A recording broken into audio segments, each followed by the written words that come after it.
नमस्कार प्रिय दर्शकों, हाजिर हूँ आज ज्योतिष और शिक्षा। ज्योतिष में देखिए, भगवान कुछ चीजें जो पहले से ही लिख कर भेज देते हैं हमारी जन्म कुंडली में, वो चीजें हम इस जन्म कुंडली में देखकर अवश्य समझ सकते हैं। तो क्या क्या लिख कर भेजते हैं? तो सबसे पहली चीज, हमारा जन्म और हमारी मृत्यु, ये दोनों चीजें भगवान जब आप गर्भ में आते हो उसी समय लिख कर भेज देते हैं कि आपका जन्म 9वें महीने में होगा कि 10वें महीने में होगा। फिर दूसरी बात की मृत्यु, आपकी मृत्यु किस समय होगी, यह भी भगवान जब आप गर्भ में आते हो तभी लिख देते हैं। फिर तीसरी चीज आती है आपकी पढ़ाई। चौथी चीज आती है आप कितना धन कमाओगे। पांचवी चीज आती है कि आप कितना दान पुण्य करोगे। और छठी चीज, आपको मुक्ति मिलेगी कि आपकी दुर्गति होगी। खैर, हमारा वो सब टॉपिक नहीं है। हमारा टॉपिक है कि जन्म कुंडली से हम यह कैसे जान सकते हैं कि हमें कौन सी शिक्षा लेनी चाहिए। दर्शकों, शिक्षा का हमारे जीवन में बहुत बड़ा योगदान होता है हमें तरक्की के रास्तों पर बढ़ाने के लिए। उदाहरण के तौर पर समझे तो मान लीजिए हमने पढ़ाई बैंक की, बैंक से संबंधित कि बैंक में कंप्यूटर इत्यादि कैसे चलाना चाहिए, हमने उसकी पढ़ाई की। हमने कैशियर की पढ़ाई की, हमने सीए की पढ़ाई की, अकाउंटेंट की पढ़ाई की। और हमें काम मिल जाए रेस्टोरेंट में खाना परोसने का, हमें काम मिल जाए होटल मैनेजमेंट का, हमें काम मिल जाए मंदिर में पुजारी इत्यादि बनने का। तो आप बताओ, आपकी वह पढ़ाई बेकार हो गई कि नहीं? अथवा आपने मैनेजमेंट की पढ़ाई कर ली और आपको कंप्यूटर चलाने का काम मिल जाए, आप स्वयं का बिजनेस खोलो तो भाई मान लो सक्सेस हो गए अगर, तो हर तरह से ठीक है। तो उसी प्रकार हम पहले कुंडली में देखिए क्या देखते हैं। तो हम कुंडली में यही देखते हैं कि जातक भविष्य में कौन सा काम करे तो उसे अच्छा खासा लाभ होगा। ठीक, आप मान लो किसी की कुंडली देखते हो या ज्योतिष इत्यादि में थोड़ी बहुत आपकी रुचि है, तो आप खुद की कुंडली देखकर पता कर सकते हो कि आप कौन सा काम करके अच्छा खासा धन कमा सकते हो, अमीर बन सकते हो। इसके लिए कुंडली का ये 10वां भाव, कर्म के लिए कुंडली का ये 10वां भाव मेन होता है। तो इसी प्रकार से देखना चाहिए। तो इस पर मैंने एक अच्छी खासी वीडियो बनाई है, आपको उसका लिंक आई बटन में नीचे डिस्क्रिप्शन में मिल जाएगा। वीडियो का लिंक आप जाकर देख लीजिएगा उस वीडियो को कि कौन सा काम करके आप धनवान बन सकते हो। तो ठीक दर्शकों, उसी प्रकार हम जो काम करेंगे, अगर उसी की संबंधित पढ़ाई भी कर ले तो इससे अच्छा खासा और क्या हो सकता है भाई, उस फील्ड में हमें अच्छा खासा ज्ञान भी मिल जाएगा और काम करते करते अनुभव मिल जाएगा। तो हम उस काम में एकदम माहिर हो जाएंगे, फिर में कोई काट नहीं सकता। तो ये तो पहला सूत्र हो गया। दूसरा सूत्र हो गया कि कुंडली में पढ़ाई दो चीजों से, दो भावों से देखी जाती है। पहला, कुंडली का 5वां भाव। तो 5वें भाव से व्यक्ति बुद्धि भी देखता है, इस जातक के अंदर कितनी बुद्धि का विकास होगा। जातक छोटी उम्र में कौन सी पढ़ाई करेगा। छोटी उम्र की पढ़ाई से क्या मतलब, शुरुआती से लेकर एलकेजी यूकेजी से लेकर हम जैसे 10 इंटरमीडिएट या हाई स्कूल तक की पढ़ाई को कहते हैं, वो छोटी पढ़ाई हो गई।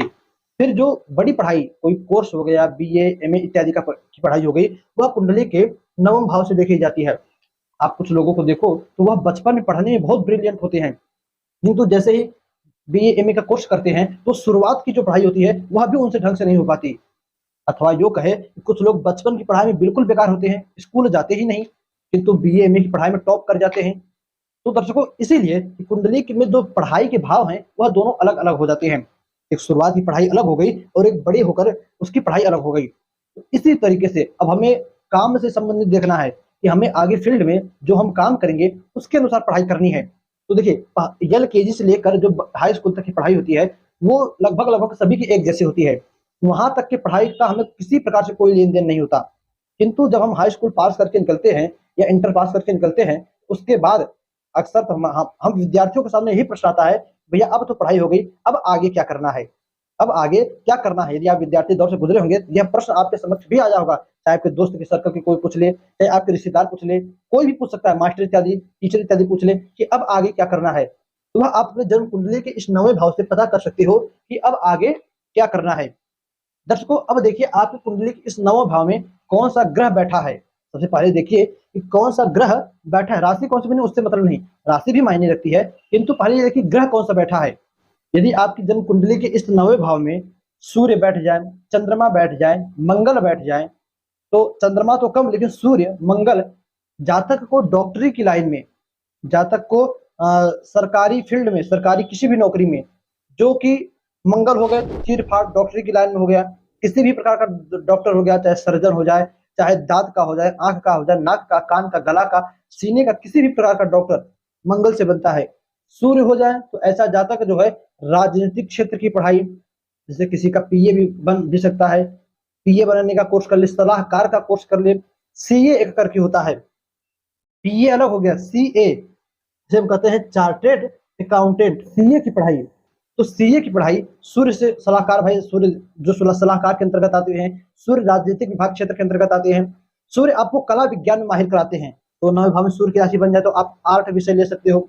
9वें भाव में चंद्रमा की राशि बैठ जाए, राशि माफ कीजिएगा, हाँ एक बार ये देखिए, मान लीजिए यहाँ पर सूर्य बैठे हैं किंतु कमजोर हो जाए, कुंडली में सूर्य 0 अंश के हो जाए, 1 अंश के हो जाए, 2 अंश के हो जाए, तो यहाँ पर तब आपको देखना है कि कौन सी राशि बनी है। तो जिस ग्रह की राशि बनी है उसी ग्रह के अनुसार आपको पढ़ाई करके आगे अपना फील्ड रास्ता तैयार करना है। तो कौन से ग्रह से आप क्या पढ़ाई करोगे इस विषय में जानो। सबसे पहले सूर्य, चंद्रमा, मंगल, 3 ग्रह में मंगल डॉक्टरी से संबंधित, सूर्य आपको कह सकते हैं कि सरकारी क्षेत्र में अथवा सीए आपको बना सकते हैं सूर्य। चंद्रमा बैठ जाए तो चंद्रमा आपको फैशन डिजाइनर बना सकते हैं। चंद्रमा आपको, आप जो है चंद्रमा से संबंधित डॉक्टरी का काम भी कर सकते हो। यदि आप स्त्री हो, लड़की हो तो नर्स इत्यादि का काम चंद्रमा कराते हैं। आप पुरुष हो तो चंद्रमा आपको मैनेजमेंट का काम, चंद्रमा आपको जो है पत्रकारिता का काम कराते हैं। आप न्यूज चैनल में एंकर इत्यादि बन सकते हो या न्यूज की पढ़ाई कर सकते हो।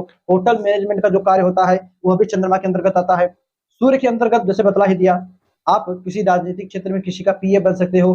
चार्टेड अकाउंटेंट सूर्य और बुध दोनों ग्रह बनाते हैं। वन विभाग का अधिकारी सूर्य आपको बनाते हैं।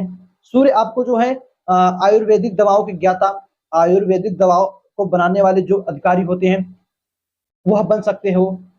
किसी भी प्रकार का आप ब्रोकरिंग का काम कर सकते हो, ब्रोकर इत्यादि बन सकते हो। अथवा सूर्य आपको जो है मजिस्ट्रेट इत्यादि भी बनाते हैं, जिले का डीएम इत्यादि भी बनाते हैं, उससे संबंधित पढ़ाई करो। सूर्य, चंद्रमा, मंगल हो गए। अब मान लीजिए यहाँ पर बुध बैठे हो, तो बुध जैसे मैंने पहले कहा कि आप बुध से अच्छा खासा बिजनेस करो।